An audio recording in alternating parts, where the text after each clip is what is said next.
Hi అందరికీ. ఈరోజు మా లంచ్ స్పెషల్ ఏంటో చూసేయండి. ఇవైతే పీతలు అండ్ ఇదైతే ఫిష్. దీని పేరైతే ఏదో చెప్పారు కానీ నేనైతే మర్చిపోయాను. మీకు ఏమైనా తెలిస్తే కమెంట్ చేయండి. ఇవి కట్ చేసిన తర్వాత పీసెస్ అయితే మెత్తగా ఉన్నాయి. కర్రీలో వేసిన తర్వాత నార్మల్ అయిపోయినాయి. నెక్స్ట్ పీతలు కొంచెం చిన్నవైనా అందులో అయితే శన అయితే ఉంది. ఈ శన అయితే మా హస్బెండ్ చాలా ఇష్టంగా తింటారు. పీతలు ఏం తినరు కానీ అది ఒక్కడే తింటారు.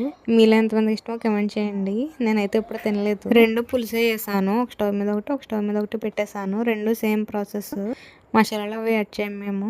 ఓన్లీ వెల్లుల్లి, జీలకర్ర, ఆనియన్ పేస్ట్ యాడ్ చేస్తాం అంతే. మీలో ఎంతమంది ఈ కర్రీస్ మాకులాగే చేస్తారో కమెంట్ చేయండి. అంటే ఒక్కొక్కరు ఒక్కో స్టైల్లో చేస్తారు కదా మసాలాలు అవన్నీ యాడ్ చేసి. నెక్స్ట్ ఈ పీతలో సొన వేయడం అయితే నాకు ఒక పెద్ద టాస్క్.